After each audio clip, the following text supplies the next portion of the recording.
নমস্কার, আমার রান্নাঘরে আপনাদের সবাইকে স্বাগত। আমি আজ আপনাদেরকে পেঁয়াজ পোস্ত করে দেখাবো। এটা বাঙালিদের একটা ট্র্যাডিশনাল রেসিপি। এটা খুবই সহজ রান্নাটা আর খুব টেস্টি। আপনারা রান্নাটা দেখুন, দেখে যাদের যাদের ভালো লাগবে লাইক বাটনে ক্লিক করতে ভুলবেন না। আপনাদের বন্ধু বান্ধব আত্মীয় স্বজন সবার সাথে এটাকে শেয়ার করবেন। আর যারা আমার চ্যানেলটা এখনও সাবস্ক্রাইব করেননি তাদেরকে অনুরোধ, তারা আমার চ্যানেলটা সাবস্ক্রাইব করে নিন আর বেল আইকনটা টিপতে ভুলবেন না। চলুন দেখে নিই পেঁয়াজ পোস্ত করতে আমাদের কি কি লাগছে। পেঁয়াজ পোস্ত করতে আমাদের লাগছে পোস্ত বাটা, এটা আমি মিক্সিতে পেস্ট করে নিয়েছি, কালো জিরে, কাঁচা লঙ্কা, পরিমাণ মতো নুন, পরিমাণ মতো হলুদ আর পেঁয়াজ আমি কুচো করে রেখেছি। এই পেঁয়াজ পোস্তটা করতে পোস্তর পরিমাণ আর পেঁয়াজের পরিমাণটা একটু বেশি লাগে। তো চলুন দেখে নিই রান্নাটা। কড়াইটা আমি গরম করে নিয়েছি, এতে আমি একটু সর্ষের তেল দেব। এটাতে একটু সর্ষের তেলটাও একটু বেশি লাগে। তেলটা গরম হলে তারপর আমি এতে ফোড়নটা দেব। তেলটা আমার গরম হয়ে গেছে, এতে আমি কালো জিরেটা দিয়ে দেবো।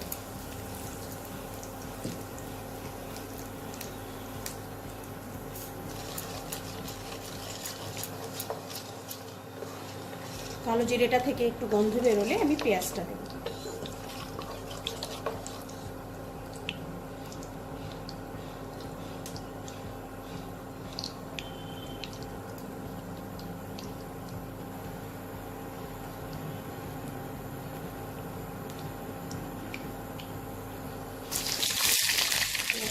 দিয়ে দেবো। এখানে আমি 4টে বড় পেঁয়াজকে কুচো করে রেখেছি।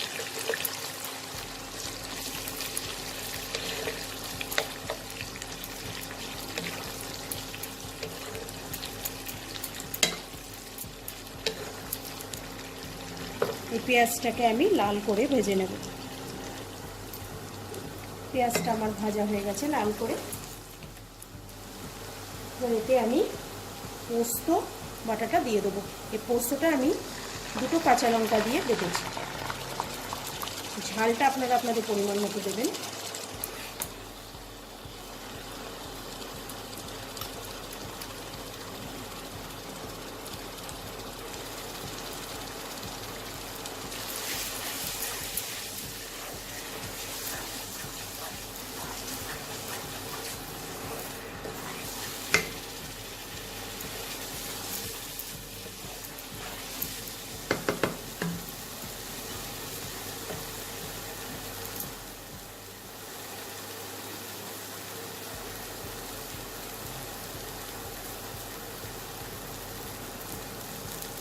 এইবার এতে আমি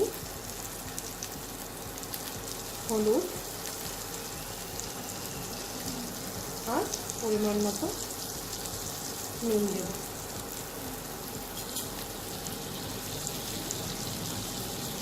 দিয়ে আমি এটাকে ভালো করে মিডিয়াম ফ্লেমে এটাকে পুরো শুকনো শুকনো করে নেব।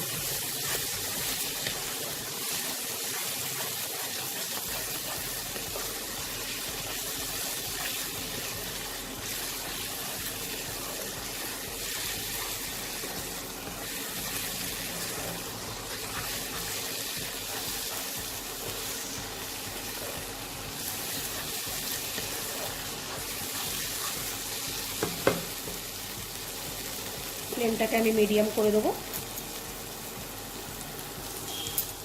দেখুন এটা আমার অনেকটা শুকিয়ে এসছে, কিন্তু এটাকে আরও শুকোতে হবে।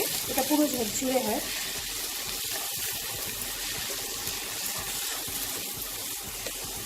এটাকে আমি আরেকটু শুকিয়ে নেব। দেখুন আমার পেঁয়াজ পোস্তটা হয়ে গেছে। এবার আমি উপর দিয়ে 4টে কাঁচা লঙ্কা দিয়ে দেবো।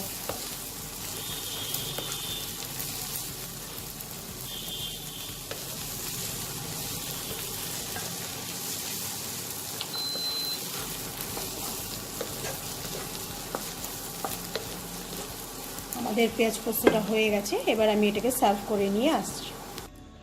আমার পেঁয়াজ পোস্তটা একদম তৈরি। এটা খুব সহজ একটা রান্না, খুব তাড়াতাড়ি হয়ে যায় এবং খুব টেস্টি খেতে। তো আপনাদের যদি আমার এই রান্নাটা ভালো লাগে আপনারা বাড়িতে বানাবেন, বানিয়ে আমাকে কমেন্ট করে জানাবেন। নমস্কার।